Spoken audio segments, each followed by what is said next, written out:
They laughed at him, made cruel remarks, and thought he was just another bus driver. But when they found out who he really was, their smirks quickly disappeared. It was a typical morning on the city bus, passengers boarding one stop after another. For John, the driver, it was just another day at work until two women began mocking him, making loud, racist remarks for everyone to hear. What they didn't realize was that John wasn't just any bus driver.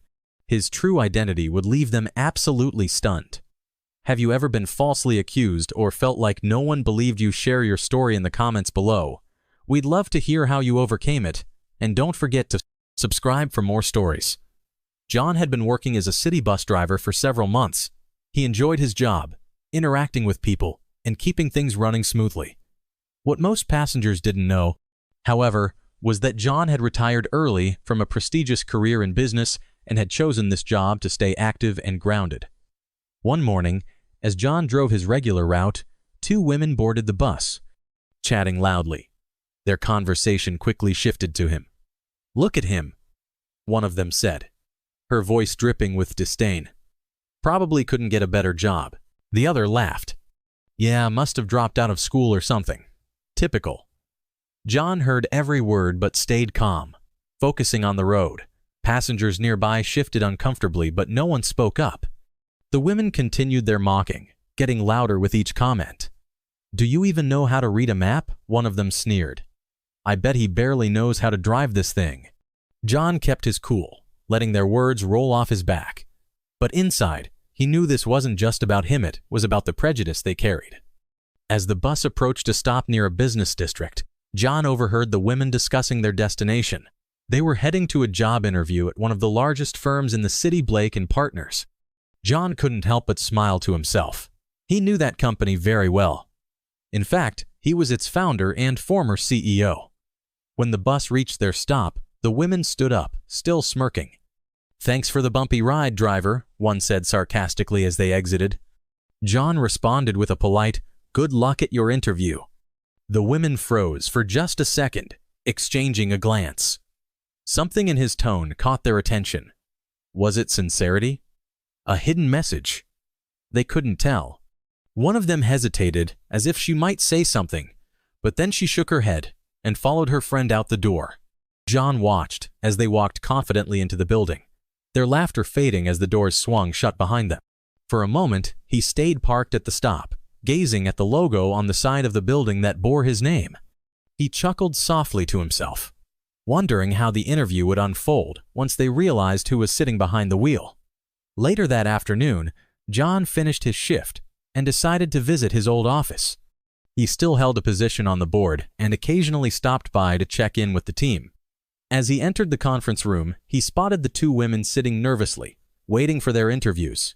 Their faces turned pale when they saw him walk in wearing a tailored suit, exuding confidence.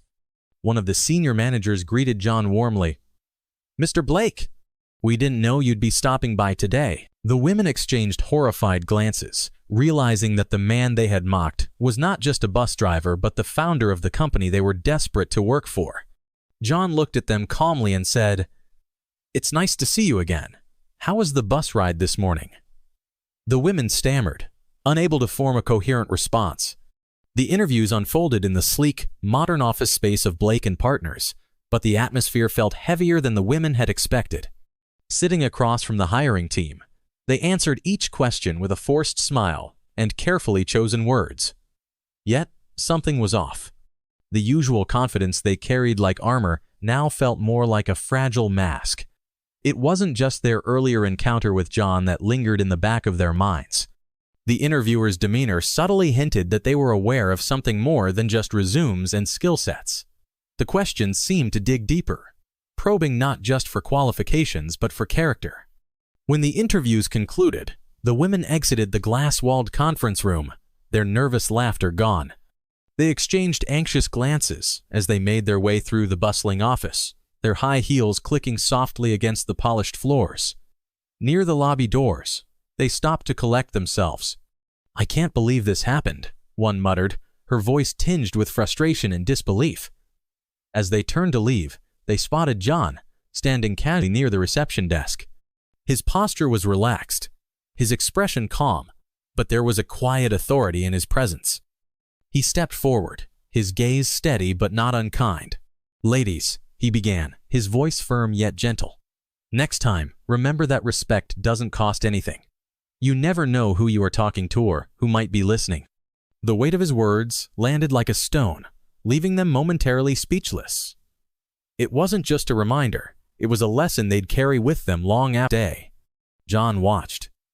As they walked out the revolving doors, their heads slightly lowered.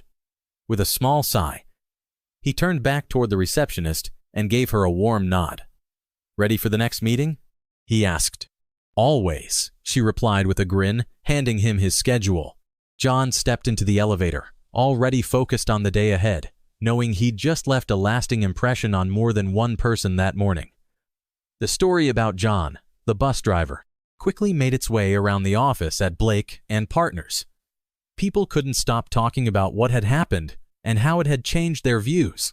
It wasn't long before the story spread beyond the company, reaching neighbors, friends, and even people in other towns.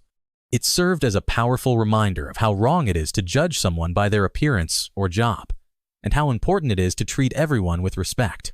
John didn't take the bus driver job just to keep himself busy. For him, it was a chance to stay in touch with everyday people and to keep grounded. He enjoyed the simple interactions with passengers, the smiles, and the occasional chats. It was his way of reminding others, and himself, that humility and kindness were what truly mattered. His story inspired many, showing that no matter what job you do, you can have a big impact on the world by just being kind and respectful. This story teaches us that no job defines a person's worth, and that everyone deserves respect, no matter their role or background. It's a powerful reminder that appearances can be deceiving, and that kindness should always come first.